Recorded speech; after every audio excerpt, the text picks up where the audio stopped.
Okay. Yeah, Jeff, that's fine. You can take a head nod. Just if you take a vote and you see the head nod, just acknowledge that the vote was unanimous. And if for whatever reason it's not a unanimous vote and you take it by roll call, just acknowledge that John nodded his head or shook his head, whatever it happens to be. But that should be sufficient. Okay. We can distinguish that from falling asleep, then that works, right? Yeah, if he falls asleep, you need to call that out on the record too. Okay. So I'm Jeff Salt, Chairman of the Voting Advisory Council, and I'd like to welcome everybody to our meeting on February 4th, 2025. And we'll start our agenda by welcoming all those who are attending, who are members of the council, who are department staff, and any of those that are tuning in from the public. And what we'll do is go quickly around and ask people to identify themselves and who they are representing.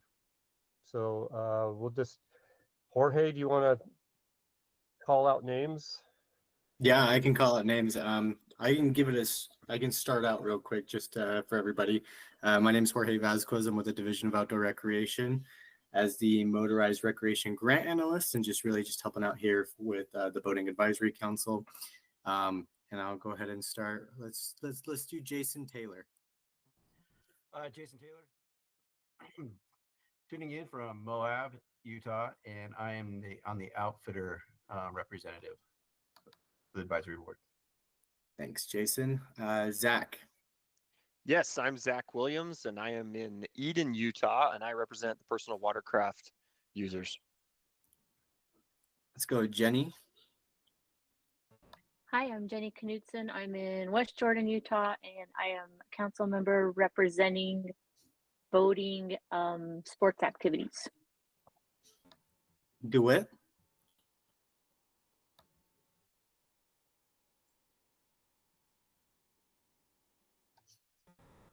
Is that better? There we go. Okay.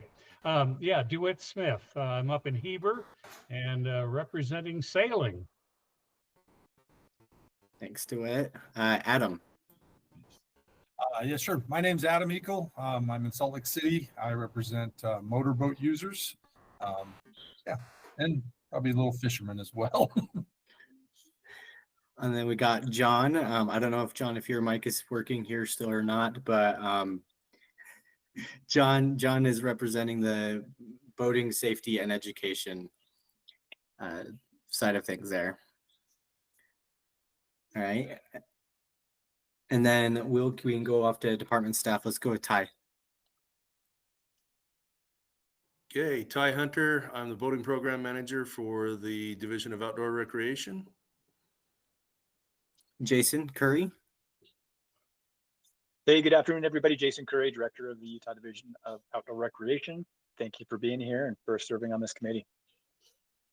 Patrick. Hey everybody, I'm Patrick Morrison. I'm a Recreation Program Director here at the Division of Outdoor Rec. Just thanks for showing up and supporting this awesome initiative. Happy to see this council back. So really appreciate y'all.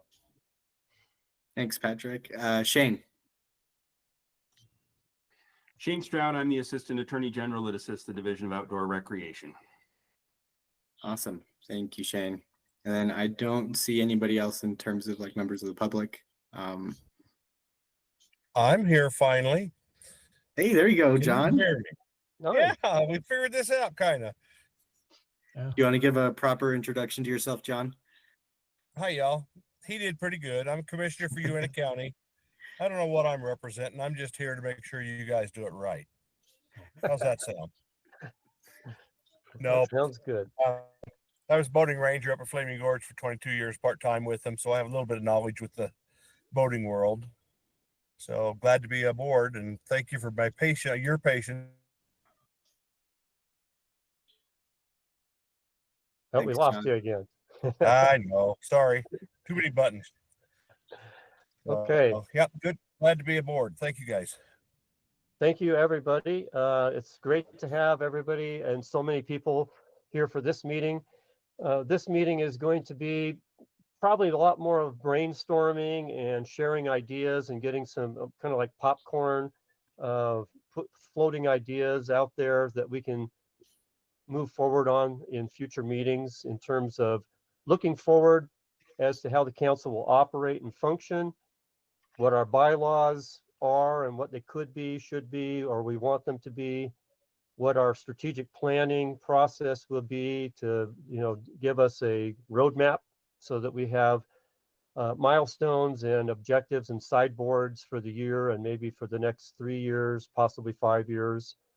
And, how we're going to handle media outreach, how do we interact with the legislature, and, what are our obligations in terms of reviewing grants and helping the division approve grants that will be used for funding projects. So we have a lot to do as a council, and as chair, I envision a lot of groundwork that needs to be done to get the structure set up, and so that it works for us, but it's not overbearing. And that's one of my concerns in chairing an organization, is that we have structure, but I want it to be the type of structure that works for all of us in terms of our schedules, our commitments, and our desire or motivations. And we should have fun while we're doing this important work for the state. So keeping that in mind, that's what this meeting was called for, was to kind of set the stage so that in following meetings, then we have some concrete action items that we can work on and start building our strategic plan, is what I would call it. We might want to call it something else in the future. So the first item on the agenda after introductions will be to review and approve the minutes from December. Hopefully you've all had a chance to give at least a quick see over those meeting minutes, and I'll give a minute or two in case you need to glance over them, and then I'll ask for a motion.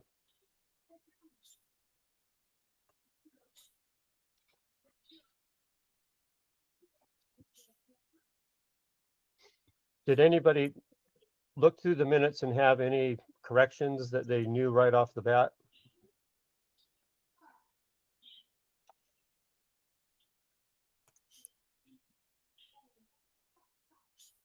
I read through the minutes and they seemed like they were pretty comprehensive and captured very much everything that we did. So I will entertain a motion to address the minutes from the field. This is Jason Taylor, and I will make a motion to approve the minutes from 12/18/24. Okay, so you have a And motion to approve the minutes, a second? I will second the motion to approve the minutes. And if you could identify your name when you make Absolutely. your motions. Zach Williams. Thank you. Any discussion on approving of the minutes? Okay, hearing no, shouts for discussion or corrections. I'll vote for approval of the minutes. All those in favor say aye or raise your hand. Aye. Aye. Aye. Are there any opposed to the minutes or any abstentions? Okay, it looks like the motion to approve the minutes was unanimous. Thank you. Okay, our next item is taking care or mentioning any action items that would be considered old business. And I can't think of anything from our last meeting that was actionable, unless anybody can remember anything that wasn't listed in the minutes. Any items of old business?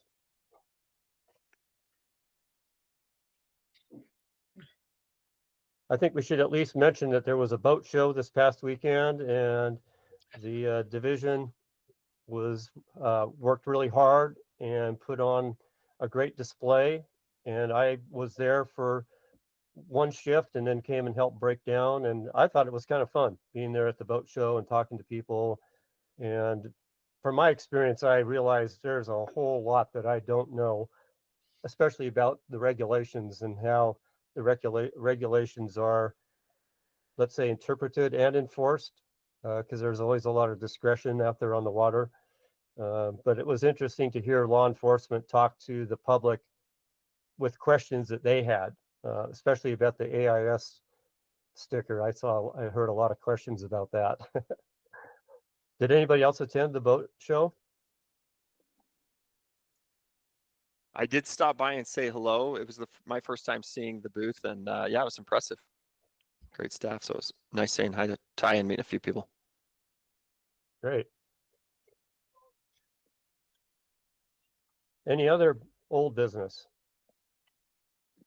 Okay. I think it'd be good, since Tim hopped on, I'd like to give him an opportunity to introduce himself as well. You bet. Either way, you just leave it Tim Herzog with the Boat Shack. Excited to be here. So Glad to have you, Tim. Thanks for joining in. absolutely. Okay. Our next agenda item is updates and announcements. Ty, can you start us off with a legislative update? Yes, sir. Thank you, Mr. Chairman. So yes, as for a legislative update, we are in, what is it, day, correct me, we 15 or 16 on this one? Guys, I'm losing track. We need to get a chain that we can take something down and keep track of where we're at with that. But anyway, bills that we are watching, and a lot of these that we covered in our last meeting, but I'll go through. We have House Bill 147, which is an aquatic invasive species amendments. In this, it is basically clearing up some items as of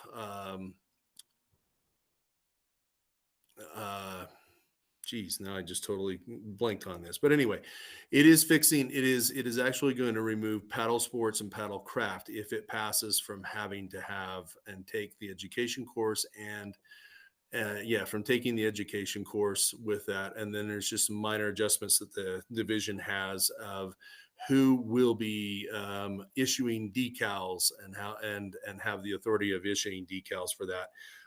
It mainly sits in the House of the Division of Law Enforcement. It changed from the Division of Wildlife Resources to the Division of Law Enforcement, and that's where the Aquatic Invasive Species program is housed. And so that's the other cleanup piece that's in that. Next one on the list will be Senate Bill 27. There is a first substitute of that bill. It has actually made it as far as the third Senate reading. It's on the third Senate reading calendar. Really substantial changes that come with this is starting currently this year, January 1, all boats, the insurance companies for boats that have liability insurance will be reporting to the InsureRight company, and InsureRight will be providing that information to our local dispatches and such, so our officers can see whether or not the boat is insured or not. Biggest issue that we wanted to correct with this is that we've not had the ability to do that, and if a citation is issued in this, it is a mandatory court appearance for that. And a lot of times this paperwork is either left in the pickup truck or it is left home somewhere that was in a place to potentially remind the user, and they got distracted. So we're trying to do some things in good faith, but also have the great records in there so we can address the ones that do not have insurance, and the ones that do, we can just remind them they need to make sure they have their paperwork on board. Also, with that, there will be a cleanup in that with SB 27 that will actually make the times that letters will be sent out to boaters for not having registration on their boat, instead of year round, which it is right now, to April through October. So in the month of April, if a boater is not registered,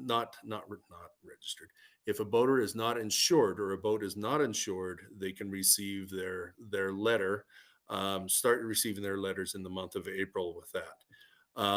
And then that'll continue through until October.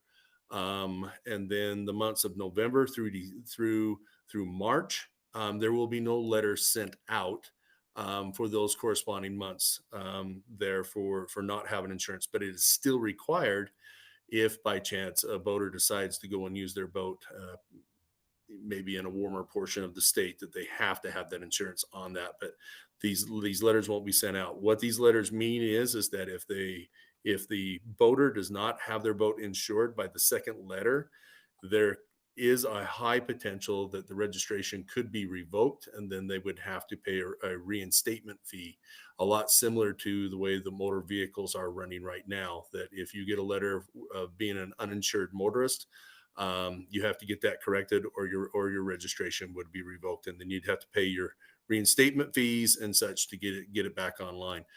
Biggest piece is we want to make sure that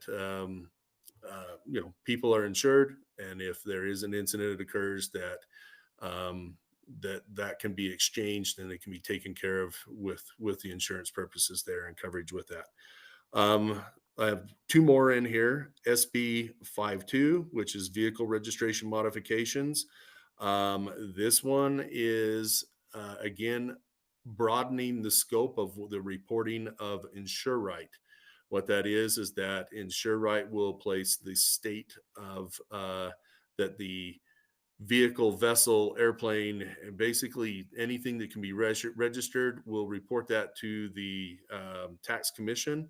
The tax commission will have an agent that will review that and determine whether or not this is a Utah resident or not.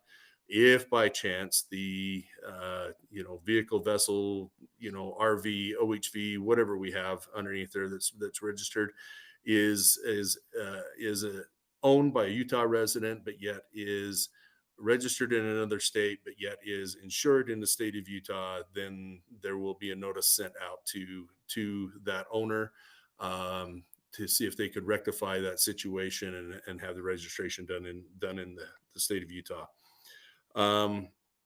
Lastly is Senate Bill 200, which is watercraft amendments. This has 3 items in it. First one, as we mentioned, last Boating Advisory Council meeting. This is a cleanup of House Bill 299 that was from 2023. And this is dealing with our Utah Boating Grant. It is a zero revenue item there. We've just had to split of how the funds were split to make it a little bit more in line with the law there. And then there's 2 other items. There's 2 definition changes. It is adding some wording on the personal watercraft piece that was directed and kind of really narrowed down to jet propelled or jet drive only, and it is opening up to other propulsion devices with that, and that is following some guidance from the United States Coast Guard, and that would be including e-foils into that group. And then the last piece of this is dealing with a what we're defining as a water jet device. This is, in essence, looking at like a jet lev. Jet lev and flyboards and stuff like that. Flyboards are attached to a personal watercraft, so they're going to be considered a personal watercraft as that. And a jet lev has a pump, but it is only manned by the person that puts the backpack on. And so there was really, frankly, no category to put that in, and the Division of Motor Vehicles asked us to work on a definition. And really, by Shane's infinite knowledge of the law and stuff, that he was able to come up, and we were able to work together on getting a definition for that. So a water jet device is going to be, in essence, explaining what a jet lev is. And I don't know if you guys know what that is, but it's kind of like all I can say is it's kind of like $1 million man type of thing. The jet pack's on there, but it's water thrust from a water pump. There's a hose that goes down to the pump, and they're able to get 30 so odd feet up from the surface of the water and navigate around and do some tricks and stuff. So kind of have that exhilarating moment there. But that's basically it in a nutshell. Sorry, I just kept talking. I should have asked if there were any questions at each one. So I'll open it up to you guys if you have any questions and see if we can get some further information to you. Shane, Ty, is there anything that you need from any of the constituent members or the advisory council in terms of letter of support or attending a committee hearing, or are these bills pretty much on track for what the intent was? I would say they're on track for what the intent is. I would coax you guys just as you all as just members of the community to be involved in the legislative process, know more about it. You can find out more about these at le.utah.gov. And you hit bills and then hit the 2025 session with that. If you need assistance in guiding through that, I will work with you all one-on-one with that, and we can get you in there. There's a beautiful tracking system that can be in there. You can create your user profile that's in there, and you can just load these bills in, and it'll send you an email when anything changes. It's really a great setup. And the deal is you are community members, you are voters. If you read these, you feel strongly about them, please let your legislator know and just kind of go from there and show your support, maybe even potentially to the sponsor with that. Any questions from the council members or the public?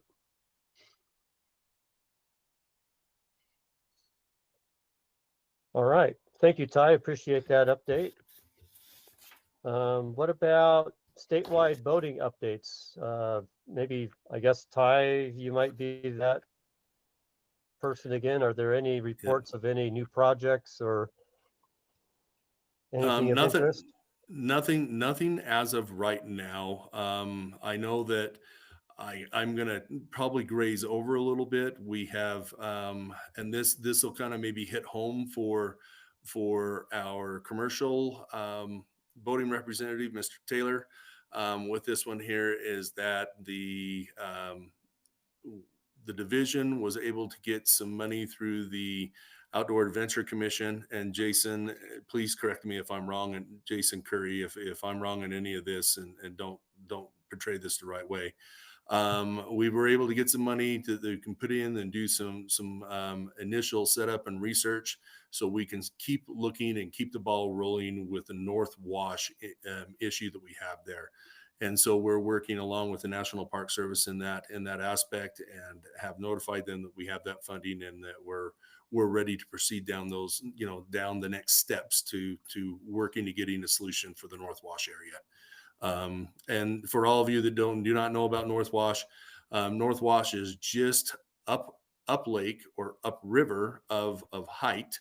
And it is a critical piece, critical area, and a critical takeout for private and commercial entities that float Cataract Canyon there. And if you cannot get out or offload passengers at North Wash, you will have to go to Bullfrog in that process to get out of the water. So if you were a paddling group and don't have the opportunity to do it, you're paddling clear to Bullfrog ramp with that. So we're trying to do the right thing and help out and see what we can do in getting better access in that portion of the state and in that bucket list run of Cataract Canyon.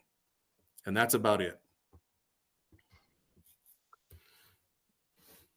I could probably give a very summarized update. We were talking about this while we were waiting for the meeting to start, but the Forest Service has quite a bit of money earmarked for projects in the Uinta, Wasatch, Cache, Ashley Forest, and they're going to be spending money at Strawberry, Causey, and Pineview reservoirs, and more particularly and more needed, I think, than other areas, there's going to be a rebuild of the port launch facility on the west side of Pineview. and they're going to start working on that this spring. It's a $27 million rebuild project, and it's going to be impacting the windsurf boat ramp area for a while until they get things. They're going to redirect the traffic off the highway at Windsurfer, and then follow the contour of the reservoir to the use area, and then have a one-way exit out onto the highway and alleviate the traffic jam that happens all summer long. And so that's going to be a great project. It's going to take a couple years to redo Port, and it's part of a larger plan to upgrade several of the boating access areas around Pineview, but it's going to take probably many years before they complete their whole plan for Pineview. Hey, Mr. Chair, I'll give you a little bit of extra on that too. That the same bucket of money that Ty is talking about that went towards that North Wash solution also went into that port ramp. So the state's Outdoor Adventure Fund also helped fund that one, as well as some others like the Lucerne ramp up on Flaming Gorge and others. Great. So the Pineview plan was presented to us, and there is tens of millions of dollars that they have in terms of maintenance and repair backlog, and as time goes on, they will probably continue to ask the Outdoor Adventure Commission to help fund some of those, and they'll be evaluated in the years to come. Excellent. Well, in one of our future meetings, I'll invite either David Whittakin or I can't remember his first name. I think it's Sean Harwood, Ranger Harwood. And we can talk about Pineview in particular and give, like a 20-minute presentation on what the plans are, what the timelines are, and what the scope of the improvements will be. I think it'll be of interest to everybody on the council to see such a project that's going to be taken on and deal with such really significant issues that have been aggravating anglers and boat users for quite a long time. So that's great. Any other updates about boating? Okay. Maybe just one more, Jeff, just by way of information. And there's we own and maintain a pretty big fleet. About 60 boats overall, Ty? 60 watercraft? 68. 68. So as you know, we've got a shop facility here and mechanics that work nonstop to keep that equipment up and going so that our rangers can patrol, and so that State Parks has some boats to use as well. We're in the process right now in this legislative session of getting some funding to rebuild that shop that is more than 50 years old, and wanted to make you aware of that, some of the efforts we're making in that regard, so that we have a really good facility they can work out of. And where is that legislation? What committee and what process? What stage is the appropriations in? It was in our initial budget request that we made to the governor's office, and it is also being heard. It was heard in Transportation Appropriations Subcommittee, and it was also heard in Natural Resources Appropriations Subcommittee. So they're evaluating. It'll go to the Executive Appropriations and hopefully make it onto their final list, and they'll hopefully approve it. Is there any hope that you're going to get into the top 10 on the list, or any? Well, fortunately, the money that is paying for this is restricted funds. So we're not competing with the other general fund requests. The boating restricted account is funding some of this, and that gives us really an advantage, so that we don't have to compete with the other projects and make the the so-called top 10. We'll make the list and have that be really kind of, I guess, lower barrier. And is there any help that you need from the advisory council or members to write letters or attend hearings? Or so far we've had good success articulating the need for it. So I mean, at this point, I think we're really pretty good. If you do have conversations where people are asking about it, just wanted to make you aware of it. Okay, thank you. See, I think I heard a hand. That was me. Yeah, thank you, Jason, for just talking a little bit about that. I also wanted to say we did also fund some work at Strawberry. And so with the outdoor recreation initiative, yeah, to Jason's point, we expect the Forest Service, a lot of these land managers to come back kind of year over year for like very large projects and things. And just kind of wanted to plug it in your head right now. Like I would actually really love to be able to kind of bounce some of this stuff off of the Boating Advisory Council as we are looking at some of these like larger scale, boating projects that the Forest Service is doing at whether it's Flaming Gorge, Strawberry, Pine View. So. Well, and I think going along with that, Patrick, that I think there should be some coordination with the fishing community because they're a large population that uses the boating facilities, whether it's for motorized or small craft launching. And I think this is a great opportunity with several of us on this council that have our feet in the angling community to help get the word back and forth and share information so that everybody's issues or design ideas, are heard. So, yeah. So if we have an opportunity, I would suggest that we maybe do a meeting agenda item with the Utah Anglers Coalition also and talk about some of these projects. Great. Yeah, that sounds great. That sounds great. Okay. Any other events or announcements from the committee?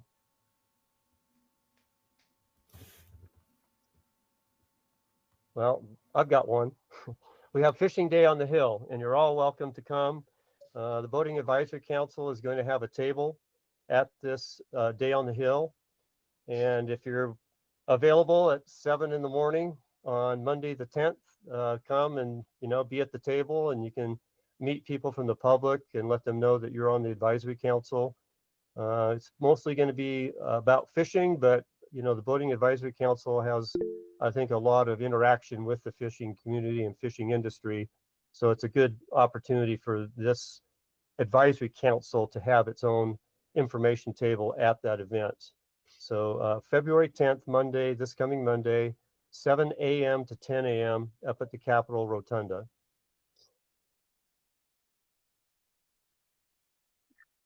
And let's see, was there a hand? I thought I heard a hand, but maybe withdrawn. Any other announcements? Making a dumb joke. I just asked if I could wear my waders to Fishing Day. And fishing vest, waders, Great. yeah, whatever you want. Just don't wear any felt bottom shoes. Yeah, don't want to spread anything, Yeah, you don't want to spread a disease or be castigated by the anglers. Okay.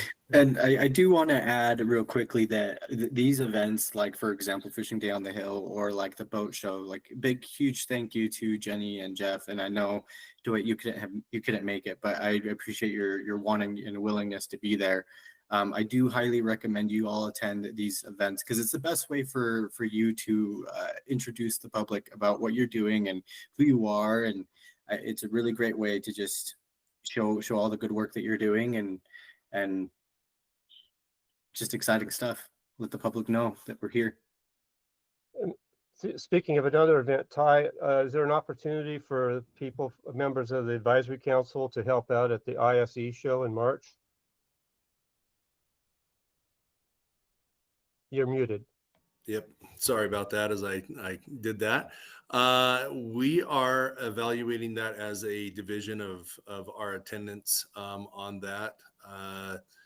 So we're just trying to look and see what we're going to do. If we're going to do a booth in the main area, I think last year we got kind of put over into the kid activities area with that, and maybe we need to elevate us of where we're going to be. So that's something that we need to discuss as a management team and decide where we're going to be going with that.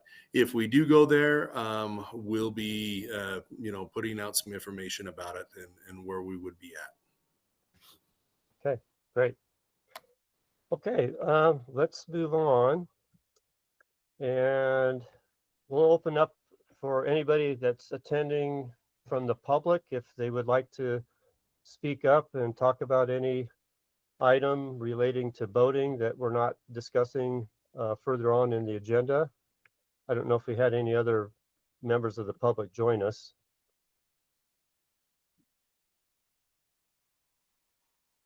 So not hearing or seeing any signs of anybody from the public, I guess we'll move on to the next item after that. So I'm going to plan on, in every agenda, have an opportunity towards the front of our meetings for the public to talk to us and bring up issues so that they don't have to wait around for the whole agenda and maybe not be able to get their message or their issue presented to us by waiting to the end of the agenda. So I'll always provide an opportunity at the beginning of the meeting.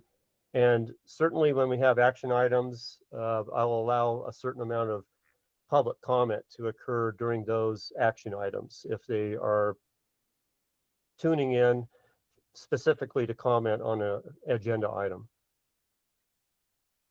Okay, so any questions or comments?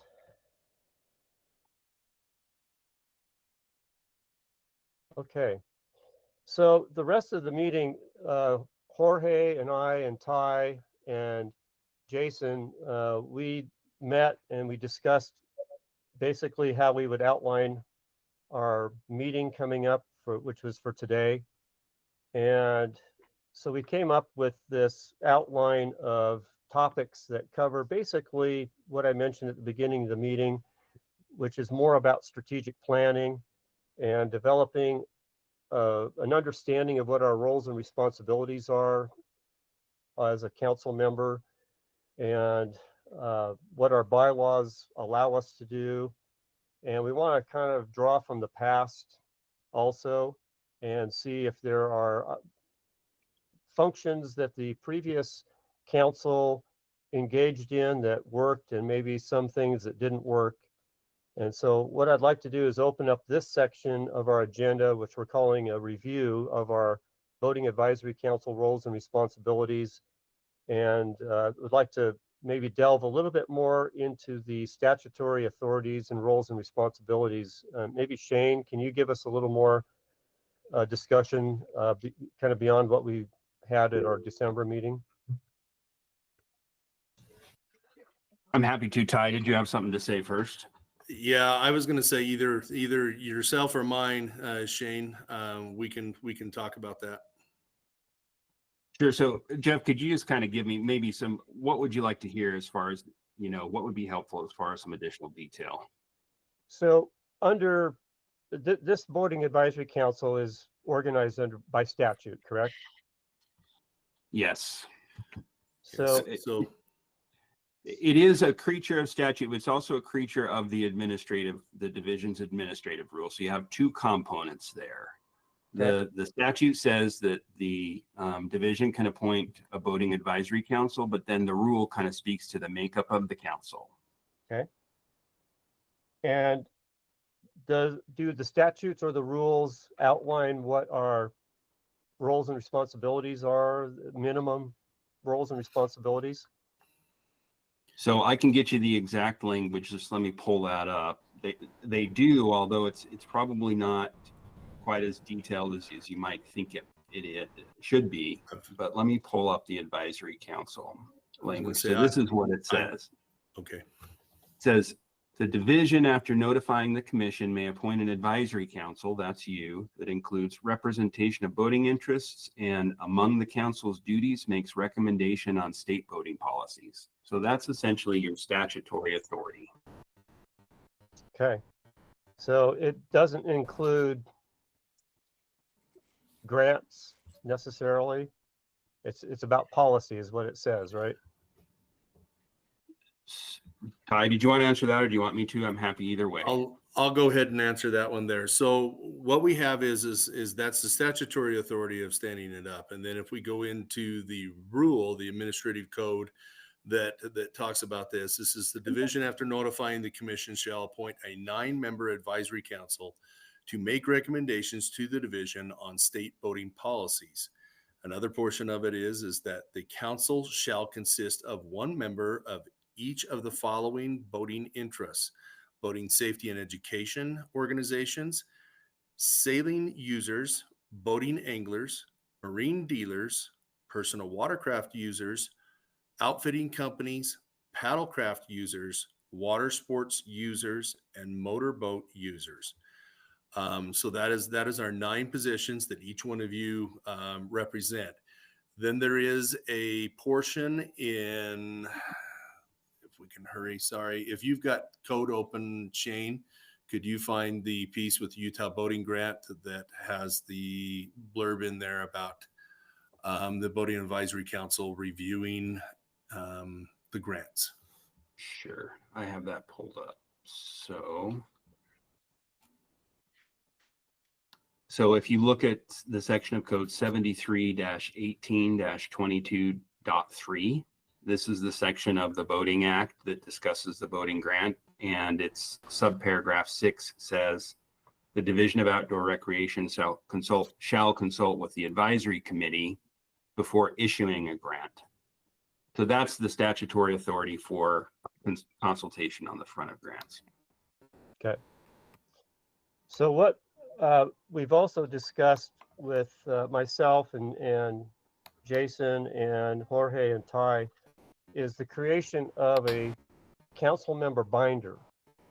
And what we'll do is create an electronic binder as well as a physical binder that we will provide all of these documents so that each council member will have the documents to refer to at any time so that we fully understand what our roles and responsibilities are.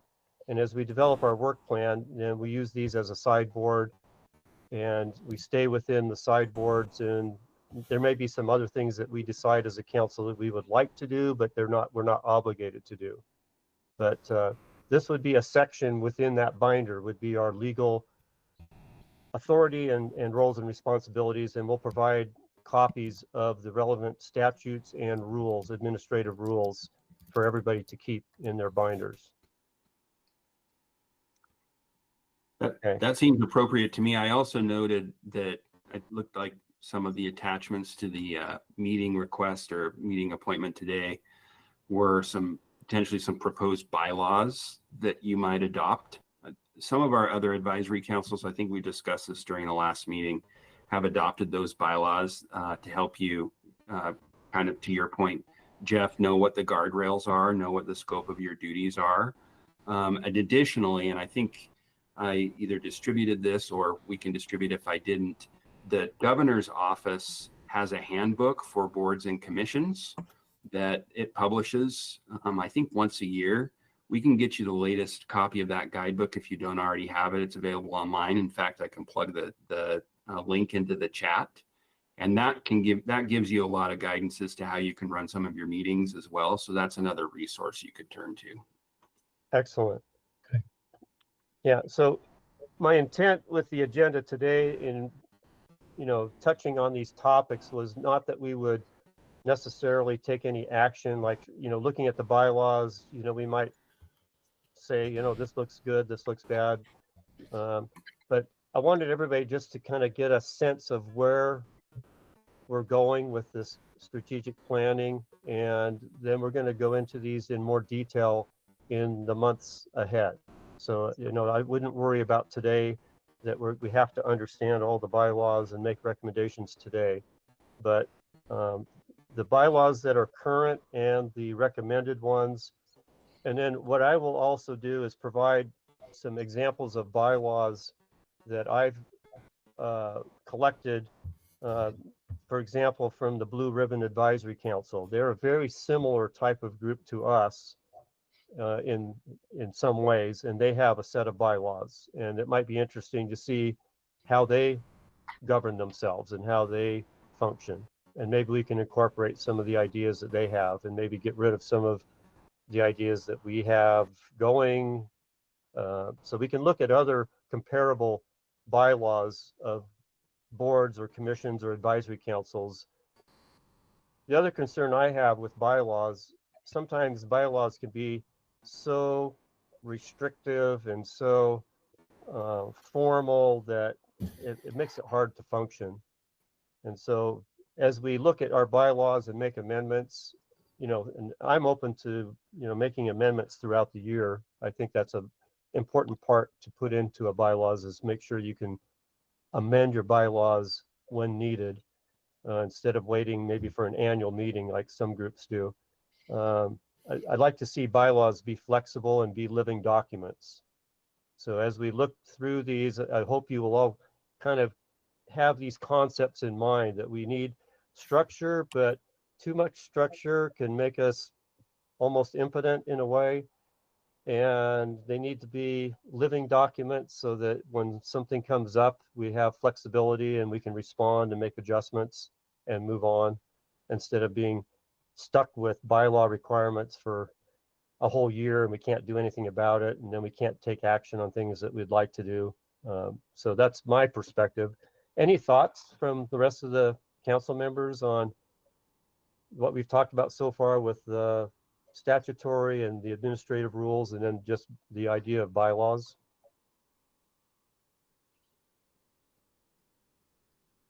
I think you've said it well. The simpler was the KISS principle, I guess we use sometime, allows the flexibility to do what we want to do and accomplish in the next several years. Thanks, DeWitt. Any other thoughts? No, I would also echo that, and I just would agree that keeping the bylaws specific enough to provide purpose, but yet general enough to provide flexibility is always a good route in my mind. Great.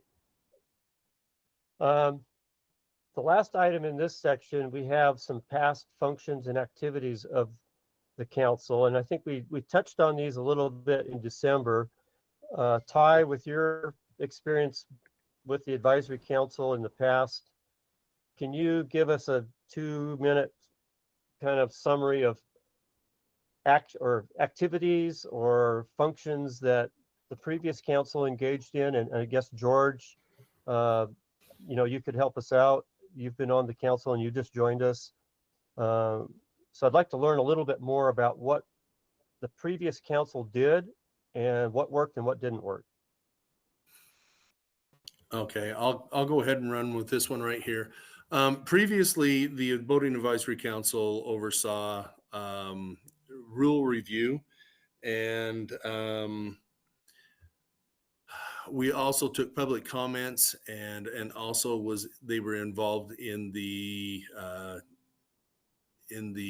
draft portions of wording of particular administrative rules. With that, sorry, I'm going to lose my voice with this one here. That's one aspect that the council was involved in with there. Another large aspect was the reviews of the voting access. At a lot of times it's changed to what it was said. It used to be the motorboat access grant, and now it is called the voting access grant. And they were in most parts a deciding, and I should say the council was in most parts was a deciding factor of which applications were able to proceed further on in that selection process. A lot of some of those meetings with presentations and everything there were very long with that. Then there were site visits to places that had either applied or that a voting access project was completed, or if there was an area that had a given issue, that we were able to go and to visit those areas and to evaluate and firsthand be able to partake of what that issue was, instead of seeing it in a two-dimensional realm in a report or a presentation. So that's where we were at. I will tell you that a little prior to I shouldn't say prior, but COVID really disrupted a ton of everything that kind of went on with this, and then trying to get it stood back up was a pretty hard task, in getting members to want to be able to come back and re-engage, and that's why we're here with that. I do have some thoughts about potentially where we potentially want to go, but I think I'll just turn it to George, if George has anything else to say in this matter here, and then we can address, because I don't want to get ahead of us in where we want to go.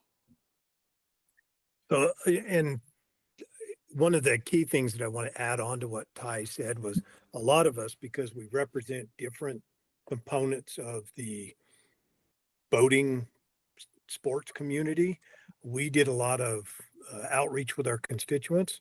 So we would go, a lot of times they came to us with projects, or when we were visiting them, they would bring up things that were beneficial to the community. And then we would bring those back to the council, discuss them as part of the ongoing funding cycle and everything else. And like Ty said, the COVID really messed things up. So getting back and going, I think, is going to maybe a different direction, but I think we're going to head in the right direction. Doing the council does good things, and a lot of it's focused on those applications, reviewing them, making sure, because we want, when you see an application, you want to be able to see the end result of that application. So if somebody's got a project that collectively we see probably isn't going to happen this time, we want to focus on those ones that will happen, because they're going to benefit our constituents, and we get to see what our input did, I guess. That makes sense. Yeah, those are great comments, George. Now, who else was on the previous advisory council that is with us now with this council, Ty? Jason. Jason. Taylor. Yeah, I was. And I just echo what George said. You know, it was, a lot of, I think what that board was doing was exactly what he said. It was just looking at those grants. I think I kind of got on towards the end where we didn't do any site visits. It was all just looking at applications. So I never actually participated in any site visits. But a lot of, like it was George saying, just going over those grants and trying to figure out like where these funds could go that would benefit the most people and do the most good stuff. So it was a good group. I like carrying that on. And did the council ever have like an annual retreat to really go over, looking closely at the bylaws, looking closely at the annual work plan? Did they do any evaluating for the year to see, okay, what kind of goals did we set forth, and did we meet those or accomplish any of those goals? Was anything like that ever done? Nothing was done. Nothing was done with that with my predecessor, nor when I took over after him with that one. And I think this is a fairly good direction to go. But again, I think we need to be cognizant of agency time and also you as volunteers time in that process. So we just need to be pretty careful with that. Yeah. I kind of felt like the whole advisory board was the state kind of bringing things to this board, like, hey, this is what we have coming on the radar. Like we weren't here to make regulations or make legislation, and stuff. It was, a lot of it was the state bringing stuff to us saying, hey, this is what's coming down the pike. What do you guys think about it? You have 9 different people who come from different areas or representing different areas.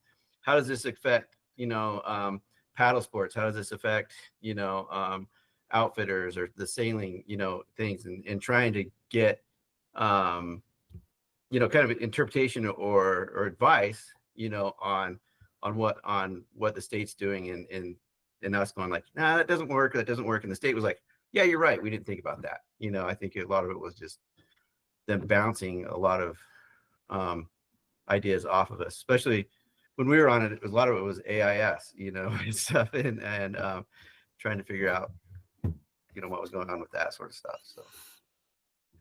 Well, what I'm hearing from Jason and George, there was actually kind of two-way communication that was going on. The state would bring ideas or propose rule changes or tell us about legislation, get our advice. So it's kind of like from the top down. But and then George mentioned that the constituents would then bring topics or issues, and then through us, we would get those concepts debated and then give those ideas to the state. So is that accurate? Yeah, I think so. Yeah. You know, I think so. yeah, the greatest example I can remember is and I don't know if George remembers this, the Quail Creek dilemma, you know, of people surfing and paddleboarding and wakeboarding, you know, and stuff, and all these different user groups trying to use this little lake, and the conflict that was happening between all these user groups, and then us kind of talking about like, well, how do we fix this? You know, how do we support the state and support the constituents, you know, or all these users, and try to come up with a solution. And I'll dovetail on that one too. We had a lot of successes. The one that comes to mind is Red Fleet State Park, because there was a lot of non-motorized activities going on, kayaking and paddleboarding. So part of that was to the design of a new ramp for those folks that took them out of the motorized launching situation. So it kind of made a win-win for everybody. And there was a lot of that went on. Well, that's great. That's good information, because I am a real grassroots up type of person. And when I'm participating on committees like this, I like to see the public generating the discussion and driving the discussion, and then working with the different agencies as partners. Not that we're ever maybe in full agreement, but we're not working against each other. And that's with like in wildlife resources, I've seen that happen, where the grassroots groups and the agency oftentimes have worked against each other, when in fact we're all trying to work together for the same goal. And so that's what I'm hoping with this council, is that we have people on the council that are interested in communicating both ways, you know, getting the information that we get from the agencies and from the state or maybe federal government, passing it on to our constituents, get the feedback, bring it back. And also any ideas that come from the public, get those ideas through us to the agencies, so they are aware of something that maybe they hadn't been working on. Does that sound like where we want to go as a group? Well, it kind of sounds like where we were before, which was working, which was that constituent interaction, to where a lot of us would go visit with people and places and get those ideas and bring them back to the council.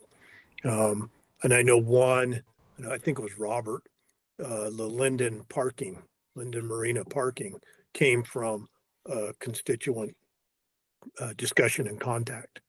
So that part of it was the public, I guess, interface and interchange, and it did work because we had a closed loop communication, so everybody was involved in what was going on.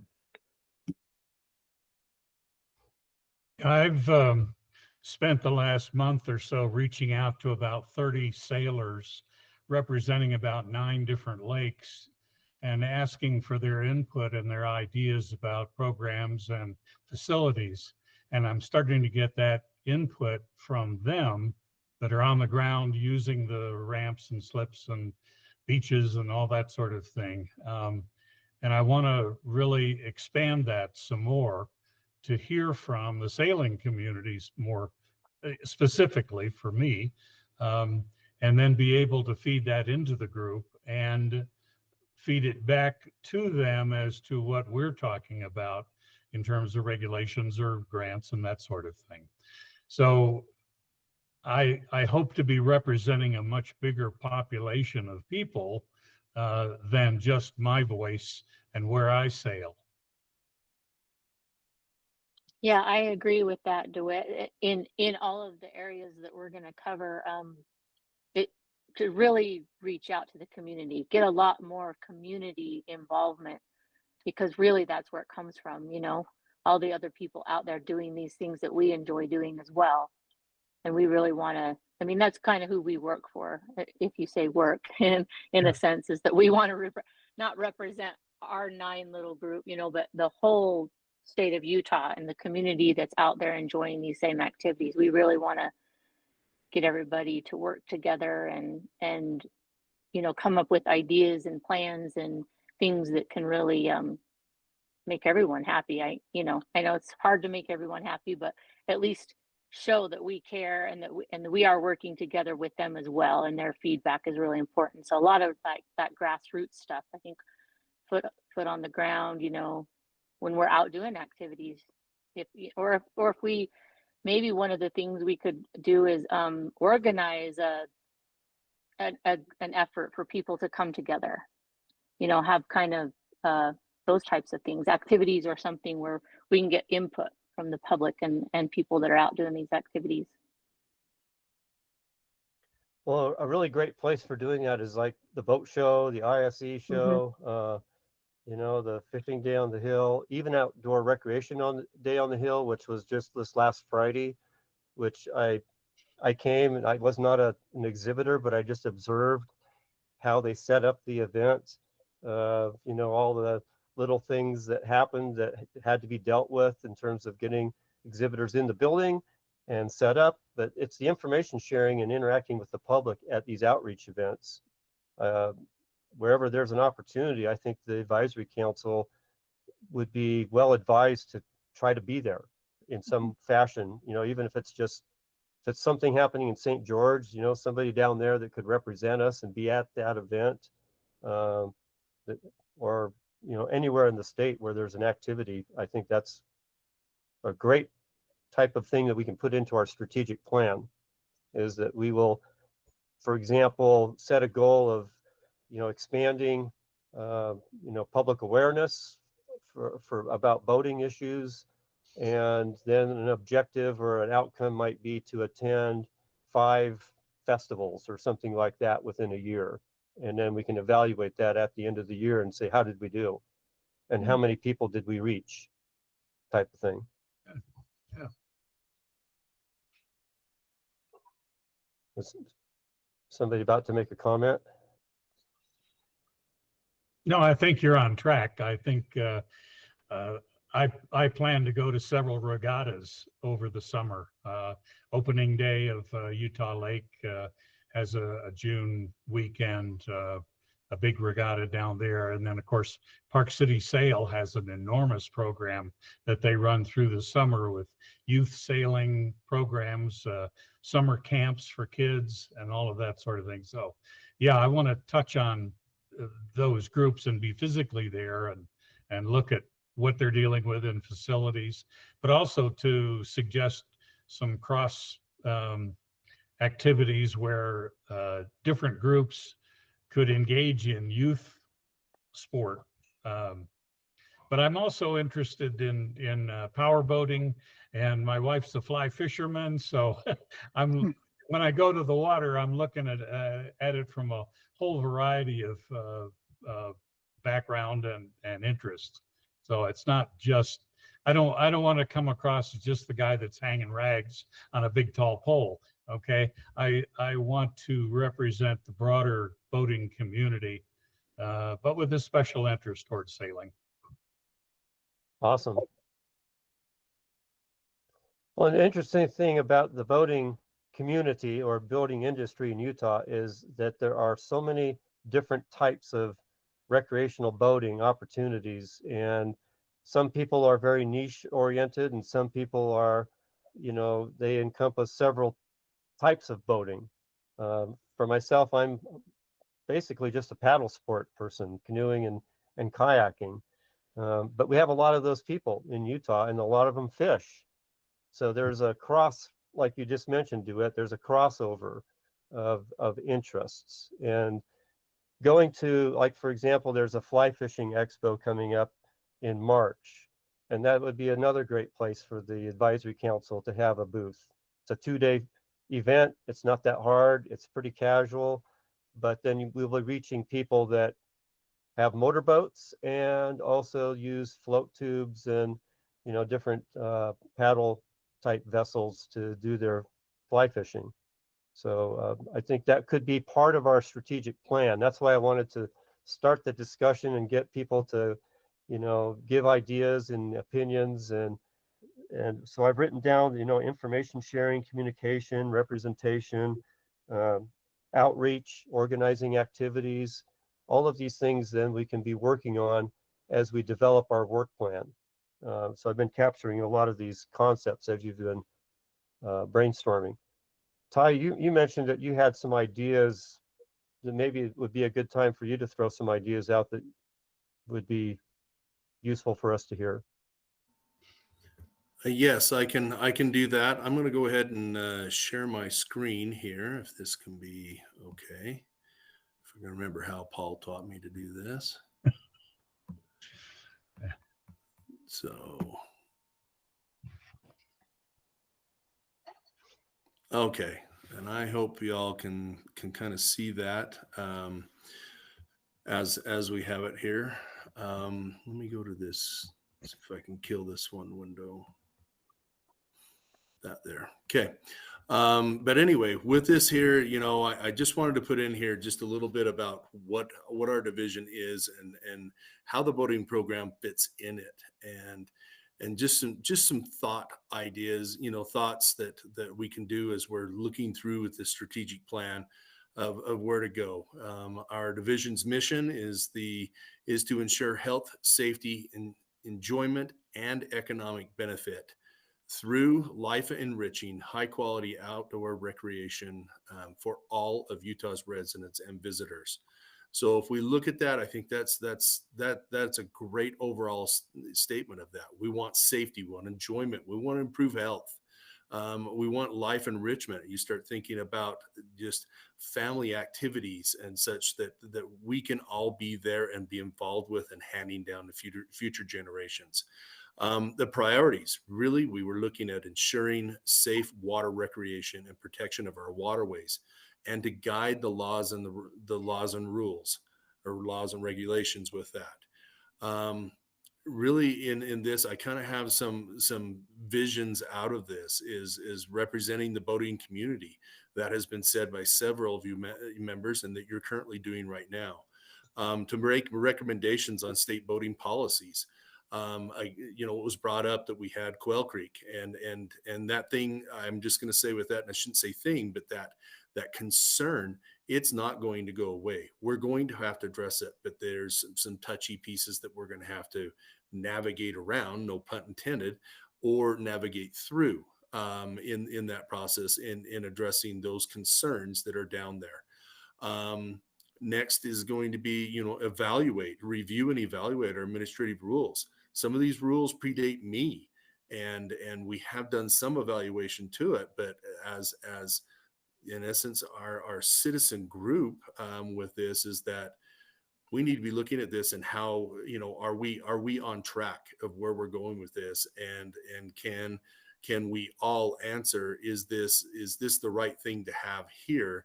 Does it fit the sign and time, the signs now and the days, but also if there's something new, which we're seeing new technology every day, every season that comes out. But the whole question is it going to take hold, or is it going to fizz out? And that's always a big thing. And I wish I had the crystal ball to be able to see that, but that's some things that we need to be looking at as we go through. And then really to kind of look at this is the guide and lead citizen initiatives. And that, I would say, in the framework of promoting health, safety, and the enjoyment and economic benefit of our residents and the visitors here. So I really look at these citizen initiatives. That's a lot of this piece, and this can start from this group. It can start from this group and moving out to your constituents as they are. But some of this is that with some of these, we're going to have to keep some things between the buoys. No pun intended with that. But that's some things that we need to look at and move along.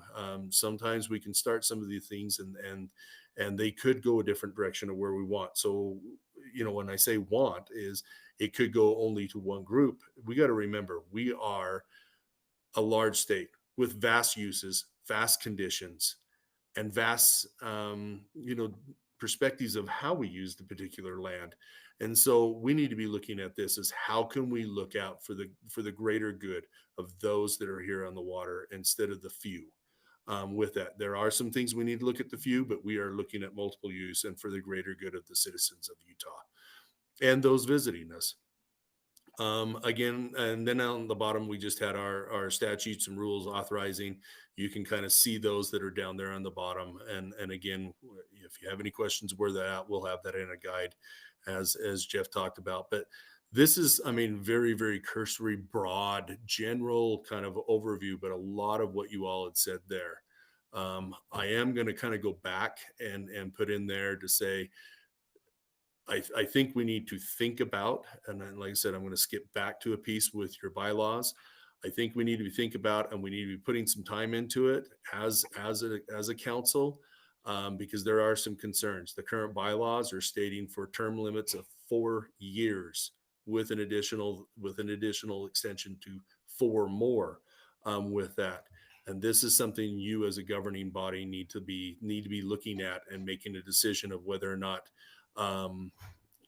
what your time of service and what that looks like for you and you all with that. So I think we've had some recommendations out there, but those are some things that you need to be looking at, even in the strategic planning piece with that. So I just want to make sure that those things are heard and out there. And I'm just tickled. I'm tickled to have every one of you here and doing this and just volunteering your time and be here. And we want to let you know you're part of our greater family of the Division of Outdoor Recreation and that large component of our boating family in the state of Utah. So thanks.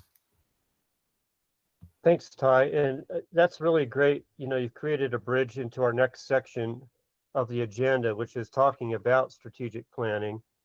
And so what I'd like to find out of the council members, how many of you have actually participated in either updating or creating a strategic plan?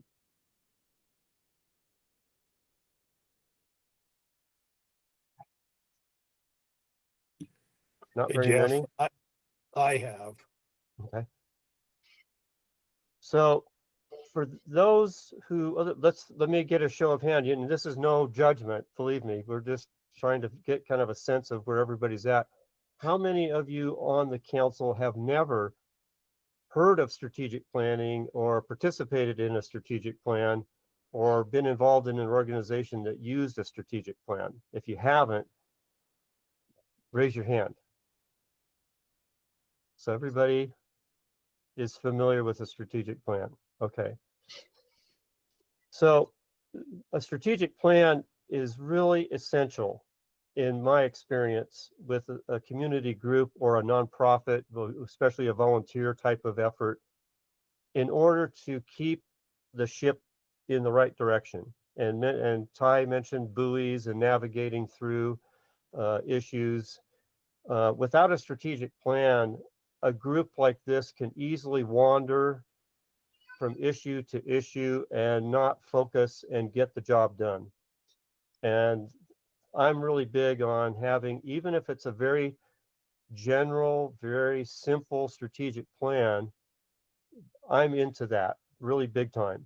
And so I'm going to be pushing that as a chair. So hopefully you're not going to regret voting for me to be your chair because of that.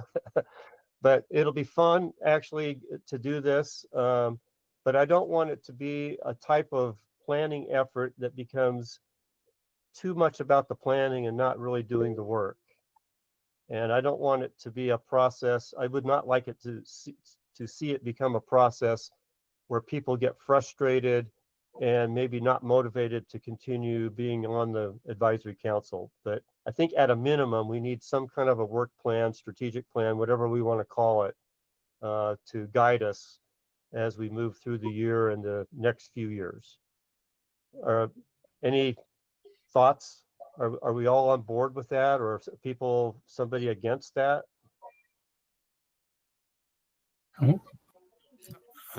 Jeff, you got a hand raised by Jorge. Okay. I just wanted to bring up and mention Emily Meadows, who's the statewide strategic planner for the Division of Outdoor Recreation. She was on the call for a little bit. She just wanted to see briefly just kind of what you guys' thoughts were. And I just wanted to make sure that you all are aware of her.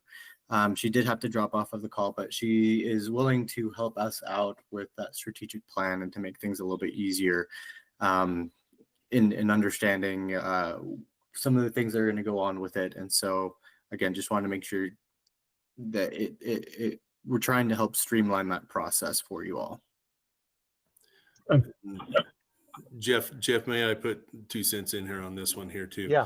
A lot of this is that when we're looking at this planning, we of course have the overall plan of what the Division of Outdoor Recreation is going, and we need to ensure that we have flow and direction with that. And also with that being said is that this is nothing that needs to be in really great detail, as Jeff had said with that. It's just setting goals with that. But again, I want to go back, and I'm going to put in this from sitting on other boards throughout the thing. We need to make sure that this group has their governance put together and the rules in which they need to abide by in that aspect, and that's going to go into the bylaws and stuff. And we can talk about some of our planning, but we need to take care of the rules of where everybody's going to abide by, and also then start making the planning of what the future is and what we want to be taking care of in that process. So just food for thought. And as we're doing this, that we need to be addressing those items there. And really, I look at this as anything. It's in essence a year outlook with some quarterly goals that are in there, and maybe even some meeting by meeting goals with that we can address with that, and not be so overbearing and overreaching to each one of you and into your personal lives and your business lives too. So. Yeah, Ty, can I just add real quickly onto that? I noticed we just lost one person. One of my biggest fears is that this body, your time is not used in the best way that it can be used, and that we waste your time. I do not want to waste you folks' time. We have a lot of good things that we are doing, and we want your advice and your, like was mentioned earlier, your community, your corner of the boating community's input on. So let's please not overburden people's schedules. Some of you may be in a position, through your work situation or retirement or whatever, that you have oodles of time to put into this, and others that you may be really, really sacrificing. So let's make sure that as we go through this process, and especially when we talk about creating strategic plans and involved processes like that, that we are mindful of people's time and mindful of the contribution and the value that we're getting from a volunteer group like this, and not be cumbersome and drive people away, frankly. Yeah, those are excellent points from from Jason and Ty. Is that strategic plan is important to guide the ship, but we don't want it to be the only thing that we focus on or spend our time doing, because we have a lot to do. But without a plan, we can lose direction, and that's what I would not like to see either, is that we lose direction or motivation. So the reason I put this section in the agenda was to identify typically what is in a strategic plan. One of the most important things, of course, Ty has mentioned the bylaws. That's always a part of a strategic plan. But also, one of the first things that you can develop as a group that brings people together so that we have a common effort, common direction, is development of a mission statement. And that's a type of thing that if we all have a concept of what our mission is as advisory council, we can tell that to people when we meet them in the public. You can say, hey, I'm on the advisory council and our mission is to, improve boating statewide. Maybe that's our mission statement. And then that becomes a way of communicating with people. It opens up the dialogue if they know what your mission is and what you're up to. And it's a great way to market an entity, because one of the things that we probably need to work on throughout the year and the years to come is to let the public know that we exist and that we're available as a conduit of information back and forth from the grassroots to the agencies and from agencies back to the community. So developing a mission statement is one of the top priorities in a strategic plan. And it's really hard to come up with a statement that boils everything down into a sentence that tells everybody what you do, because there's a fear of missing something. But a mission statement can also be a living kind of statement that can be modified as you progress and as your organization functions and gets work done. And typically in another section of a strategic plan, there's a vision. Vision can help identify what you see as the future condition that we're aiming for. So, like Ty was mentioning, safety, we could say our vision statement maybe could be for a robust, safe boating environment in Utah. That's our vision. It could be simple like that. But then when you get into a strategic plan, you get into goals and objectives. And that's where the hard work is in creating a strategic plan. And that's where people can get bogged down. And that's where the strategic plan can get too overwhelming. And that's what we don't want to do. We want to make sure that we identify some goals and some objectives that are doable, reachable, but not such that it overshadows everything that we're really supposed to be doing. So a goal typically is an ambition. It's like a target that you're looking for and trying to reach, but it's not something that you can actually quantify that you have accomplished. It's what you're always working towards. Contrast to an objective. An objective is usually an outcome that you can measure over a specified period of time. So we mentioned doing events as a possible activity that we could be doing as the advisory council. So we could be, for example, creating a goal of expanding, awareness about boating and the advisory council to the public. And then under that goal could be to attend 5 events throughout the year, public events where we have advisory council members attending and talking to the public. So that would be an example of the difference between a goal and an objective. And a lot of times these get interchanged in strategic plans. People mix up objective with goals, but essentially you have sort of an overarching direction, and then underneath that you have some tangibles, some products, some outcomes, measurable, and then at the end of a strategic plan, you have a section, a process where you evaluate and honestly critique, did we get our work done that we hoped to do? If not, what can we do to improve how we do our work to get more done?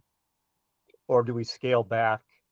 So the objectives and the evaluation are really important feedback loops so that we address the issue that both Ty and Jason Curry brought up. We can be ambitious and try to take on too much. And if we do, we might not be successful. And if we keep our goals and objectives modest and we are successful, then we can build upon those. And then we can adjust as we go along if we need to make adjustments, depending on people's time commitment, their motivation. We can also create subcommittees and involve other people part of our advisory council to help move things along. So that's just kind of an overview of a strategic planning process. And I think Emily would be a great resource for us to work on that. Jeff, if we may, we've got Director Curry that's has his hand raised, please. Yeah. Yeah, thanks, Jeff. And I mean, one thing I really liked that you said was the word conduit. And I think that's probably the best thing to look at all of that last presentation that you gave through that lens, as you are the conduit between the public and the division. The division has a strategic plan, and the division has many objectives and goals or mission statements. So I wouldn't get too far deep into details of what the advisory council hopes to accomplish, but I'd rather see it focus on what it can help the division accomplish. Because we're the executive here, and we'll be carrying out the mission, and your expertise and your help and your knowledge is that the very best. That advisory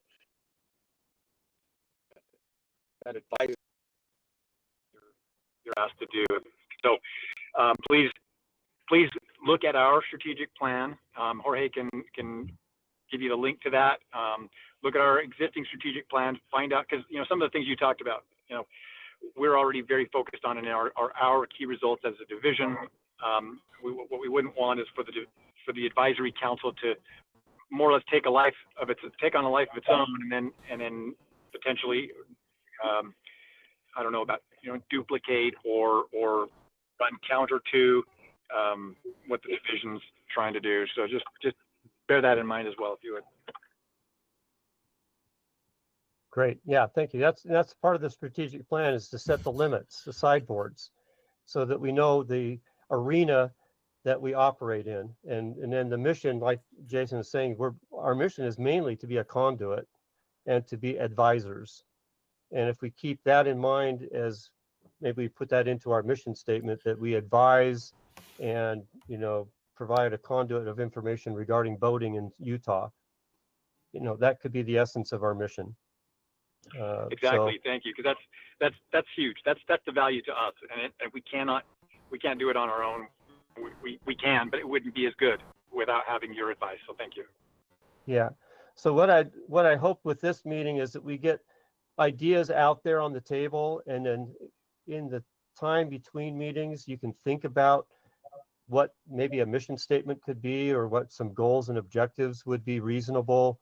And then when we meet again to discuss these things, we'll all have some ideas to share, and we can be sharing these ideas in between the meetings through group chat. We could set up, Jorge and Ty have already set up a cloud folder for us so that we can create documents, and we could maybe over the next several weeks, when you have spare time and you're not watching the Super Bowl, then you could think about a mission statement for the Voting Advisory Council. Yeah. But Sorry, go ahead, Zach. Oh, I was just going to say, I think that's a great point. One thing I've learned is sometimes writing something like a mission statement or a vision statement by committee is rather challenging. However, if somebody gets something down and then circulates it amongst the group, it's helpful. And so I think there's some ways, as you mentioned, we can work through it that way to streamline. Yeah, and I wanted to just put something off with this, Jeff, is that the division does have a mission statement, and it is an overall direction of where we all are trying to go. And that's one of the items that I put in what the Boating Advisory Council feels, what the boating program feels that the Boating Advisory Council can find a niche in that mission. So it is one piece in there. I think we can set our goals and objectives off of that, and how we can enhance that with that into the safety and health of the others that are there. So I think that's one item that we can go and talk about. I don't know necessarily about getting the other deal, because we want to make sure that we are in that alignment, and we're not in essence creating confusion about what this group is doing versus what the division is doing. Again, we want to show a parallel mission and a parallel piece in there, and we want to be able to have the input from you all to where we can be able to move along in that direction. So I think we can think of certain ways. I can put our division mission in there. We can put some core values of our department in this. And then also we can put in the piece that what we're looking at is that we want to have people taking classes, taking courses to learn more about the outdoors and how they can be better stewards of the outdoors. We want to be able to have these individuals be engaging in the outdoors more often and doing these things there. And then the biggest piece that we're looking at there is also to reduce the amount to reduce our search and rescues down to 0. And that's part of what we put as what we call our 100 0 100. With that, it's 100 people, 100% of people taking an education course or being in the outdoors every day through the week or through the week with that, and then 0 search and rescues, and then again those that are engaged, that are taking basically courses and learning more of being good stewards and good recreators that are out there. And so if we can keep in that alignment, that's in essence where we need to be. Great. So any other thoughts or comments about these 2 sections of the agenda that we've been discussing?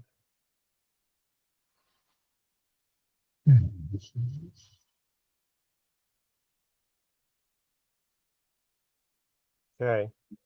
So what we would like to do is then move on and get a little bit more specific about what are the duties of council members. Do we have the ability to do committees? Do we have a budget? Are we going to have a website? The idea of how constructing these binders. So is there any kind of a description of what council member duties are, Ty, from the previous council? We do have descriptions of that. Jorge has been working on that. This is one of the items that as review through the bylaws, that we wanted to discuss that and have that in there. Most bylaws will have a description of each individual's respective responsibilities and who they represent with that. And so that's something that we need to look at and address in the bylaw piece. As for committees, the Voting Advisory Council can set committees.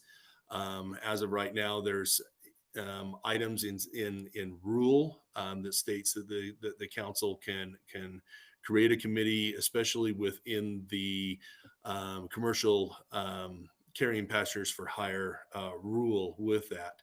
And that is one item that we would like to go through and look at when we can have some more time to discuss that. Again, I think we got to have our governance taken care of first before we can start getting into these various committees. And then with that, I think we can address some other items in either rule review, or we can start looking at how we want to do or potentially address and look for potential outreach events if we want to go that way. As for a council budget, there has never been a council budget. This is a line, an occurrence by occurrence with this. Usually it covers travel and items. As we do that, we try to mitigate impacts to you as members of this council if we decide to do an off-site meeting or visit or tour that we do with that. As for a website, I know this is some of the things that have been going on in the chat. There is a web page for the Voting Advisory Council. It is needing some more work and some more development to that. Jorge is working on that, and we have some ideas to kind of go, and we'll be passing that information out at this point in time. So would it be fair to assume that we're operating on the 2018 bylaws as of right now, the ones that are there? You are correct, Jason. The ones that are out there is what the Advisory Council has passed, and in those bylaws it does have duties of the council, right? So yeah.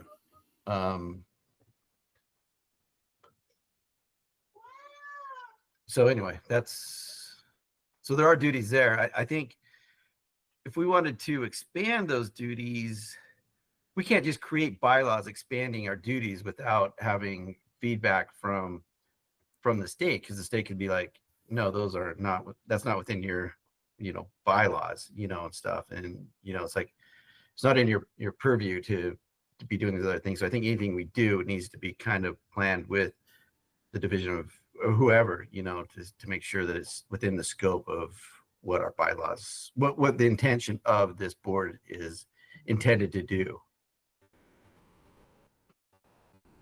Yeah, if you look on page 2, that's where the responsibilities are outlined, right? That's the duties of the council operations.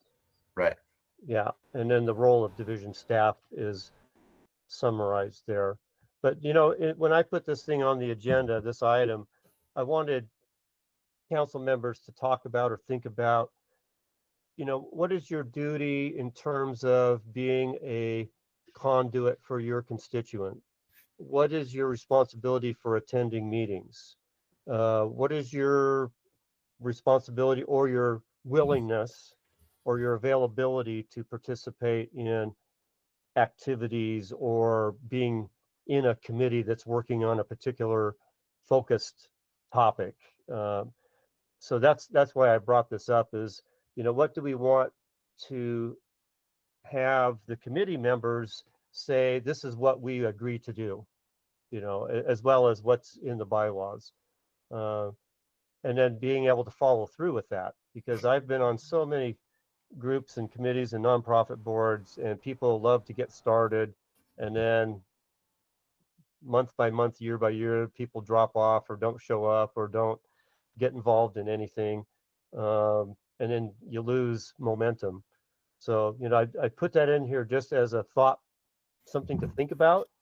If we need to do any tweaking of the existing duties of council, that would help keep everybody engaged, but also, as Jason pointed out, so that we don't take advantage of people. We don't try to obligate them to the point where they can't feel like they're having fun or they're offering any kind of productive service to the council.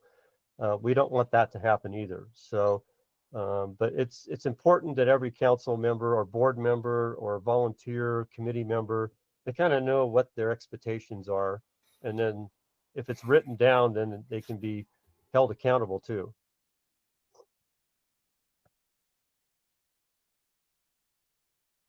So it might be that the duties that we have listed in the 2018 bylaws are sufficient.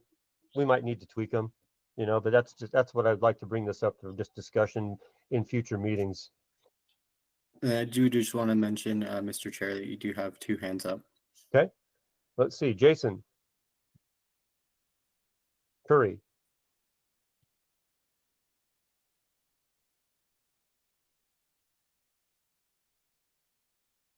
Oh.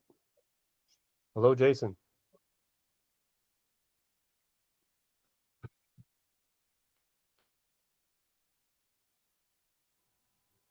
I would suggest No, just moving on. Oh, go ahead, Jason. Yeah, I had a problem with my mic, and anyway, my hand wasn't supposed to be up, so disregard. Shane. Yeah, let me just chime in as to these bylaws. This is a question we've had with some of our other councils. There's nothing under the law that actually permits advisory councils of this sort to pass bylaws, but we recognize that in order for you to have continuity of operations, to know how your meetings are going to proceed, how long your terms would be, et cetera, it's useful to have some sort of guidance. The law doesn't provide that. The governor's handbook doesn't provide that type of information as to, for example, terms or attendance requirements. And just as you've talked about and others have, Jeff, maybe a brief, summary of duties. But I would caution against expanding the bylaws to something that you might see if you were looking at like a private organization, because that are so comprehensive they kind of outline the entire workings of the organization. Because for the most part, if you have questions as to what your duties are or what you should be doing, that's going to be found in the statute and the rule, and also, as Ty has brought up and Jason have brought up, in the guidance that pertains to the division.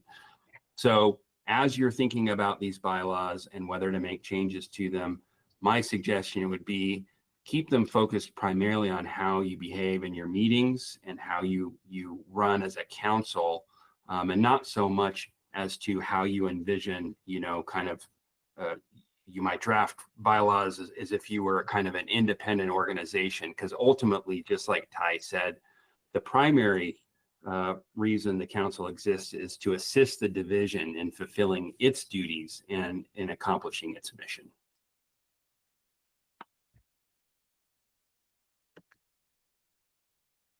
Great. Yeah, that's good advice. So we've got about 15 minutes left in the agenda. And we have a little bit of discussion left about regular meetings.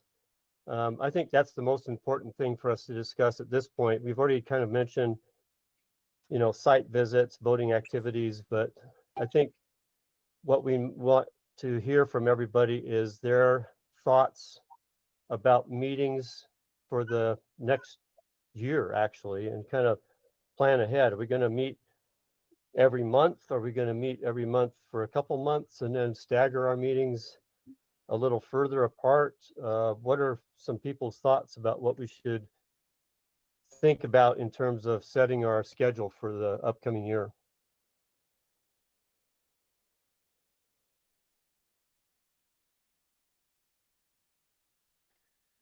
So So- it seems I saw we need to meet at least quarterly. Did I read that either in the bylaw or statute? Is that the minimum cadence, or did I make that up? Possibly. Well, let's take a look. Just a baseline. I don't believe there's anything in the statute about meeting quarterly, whether that's in the old Okay. bylaws. I don't know. And that might have even been in the draft proposed, but okay. Great. Yeah. So with that said, I think every 2 months would probably be a good cadence when we get to that point, personally. Are there any hard deadlines for submitting information to you, Ty, or the other members of the staff where we would need to meet ahead of that deadline, maybe more frequently in the spring rather than later in the fall? Yes, DeWitt, we have a hard deadline with this. Was reviewing through the voting access grants. Now that we've got this folder in here, we'll start to be dropping the applications into this folder. We'll put out the notification that they have been dropped in there for the review. And this one's going to be a more sooner than later. This particular meeting was called to kind of try to work through more of the governance of the group and kind of get a direction of how we want to go and start to plan out future meetings in this process. So this is where we're going to have that. Jorge, I think you maybe have some dates of potentially for the next meeting, and that's one that's going to be important to be prepared for and ready to go. And I'll turn that one over to Jorge there. As for other ones, it's in essence by you as a body of what you deem to be there, and one would be the great time for you all to get together and to meet and where we can address certain other items.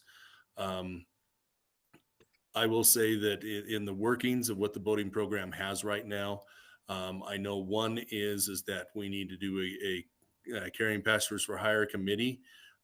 There are a few representatives from the Utah Guides and Outfitters, and including Jason Taylor as a council member to be on there. But this is something that this group needs to look at and to activate this committee for review of a current rule, and then also looking at creation and or finalization of a man, my mind went totally blank with this one. The creation and finalization of in essence, a guide, a guide that we can pass out to these outfitters with it. So that'd be something that it would be not all of your work. It would be a subcommittee that would be in there, and these would be guides and outfitters. Again, it's probably going to be a little bit more Jason's time outside of that there, and we'd also be looking at some representation from the Dutch John area too, because it affects them also in that realm. So that's one of the pieces that we'd have, but I think we could possibly address that in a other business piece of our next meeting that we would address grant applications.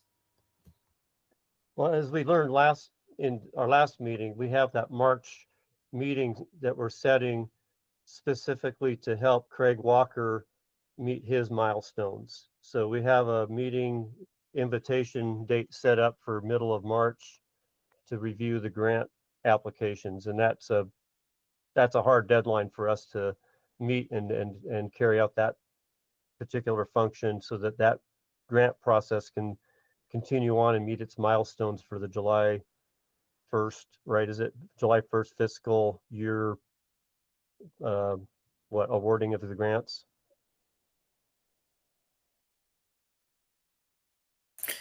Yeah, and I was just gonna say that other things that it might fall into needing to meet a little bit more often would be, for example, the boating recreation grant, the state one.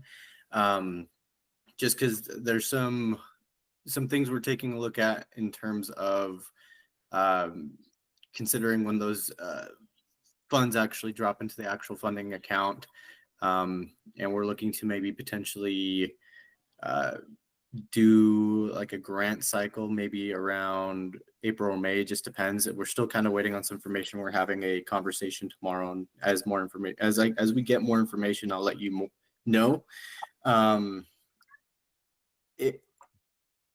Those are just some of the kind of immediate dates that come into mind, as well as like the Clean Vessel Act whenever we have to go through that grant itself.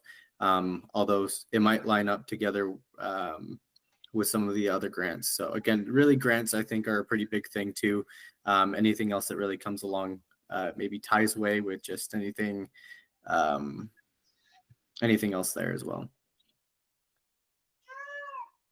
So it sounds like for sure we have a March meeting that we have to convene. We may need to meet in April.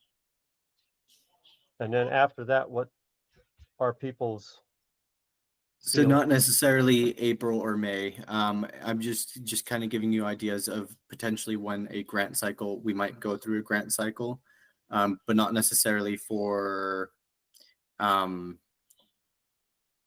it's more so for along of,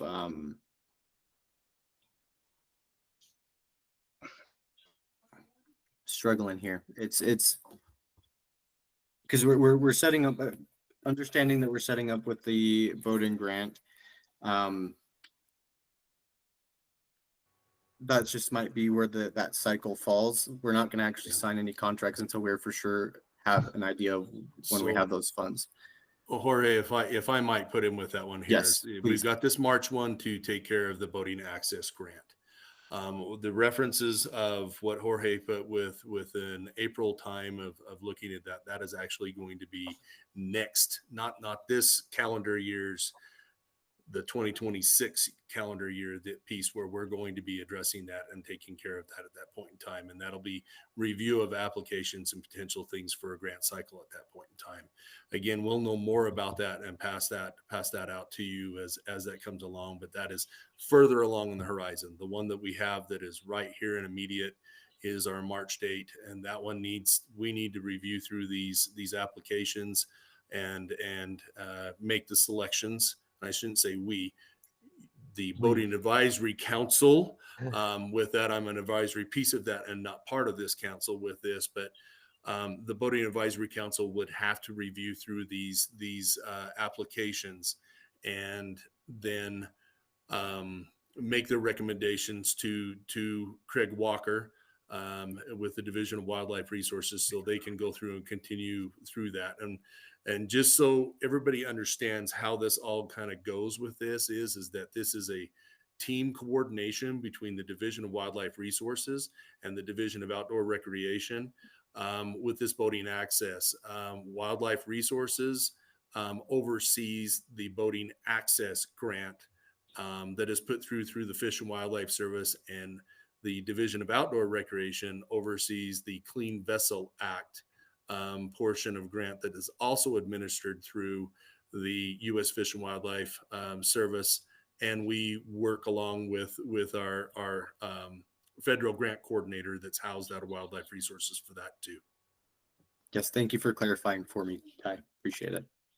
So what if we have our March meeting date? What if we set a next meeting in May? Would that work for everybody?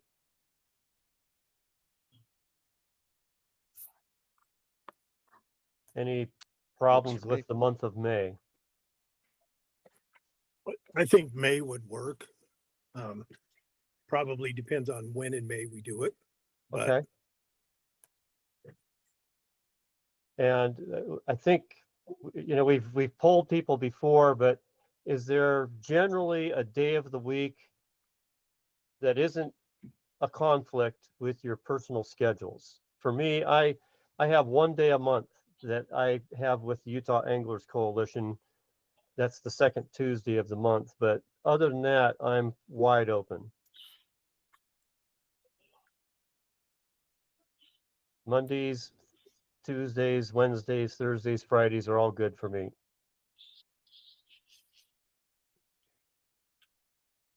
Are there any? I'll chime in. Yeah. I'm good if I have enough advance notice. We're Okay. good to go. Okay. And I find it easier for me to cancel attending something rather than trying to add something later on. So if we had a regular scheduled day of each month and we planned around that, you can always back out of it and say, we don't have agenda items we need to cover.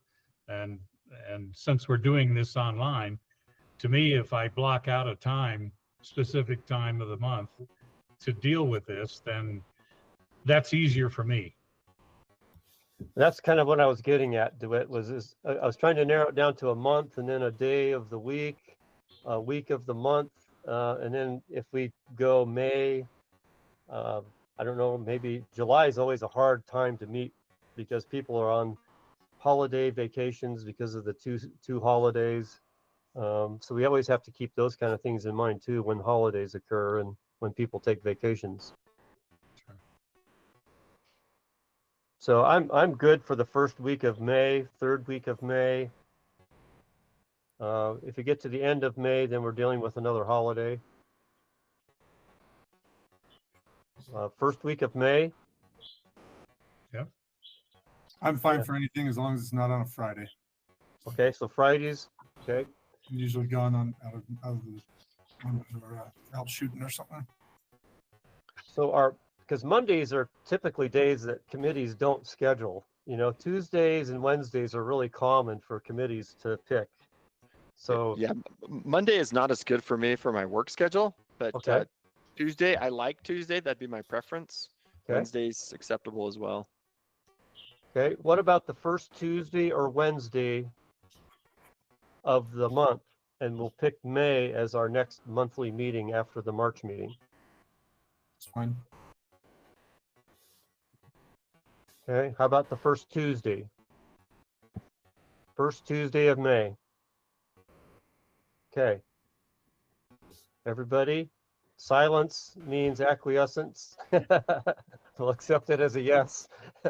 I'm good with that date. So good. Okay, so Jorge will set our next meeting for whatever calendar date that is. I'm not looking at one, but first Tuesday of May. May 6th. May Awesome. 6th. I will put that on the calendar. We think in the same time, 4 to 6. Yeah, that's the time that everybody seemed to, when we polled them, that was a better time of day. Okay, sounds good. So May 6th, 4 to 6 p.m. Are we going to do all virtual or mixed?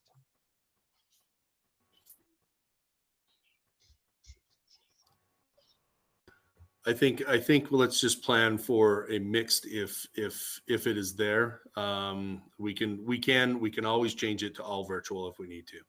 And a lot of that may or may not be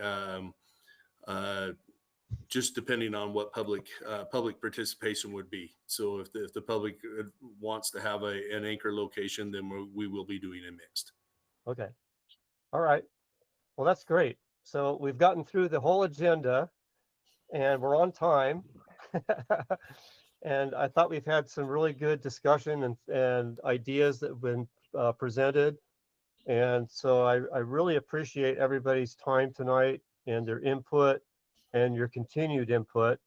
We'll be sending things out for people to start commenting on, such as the strategic plan elements. Don't get too intimidated because we're not going to make it that big of a strategic plan.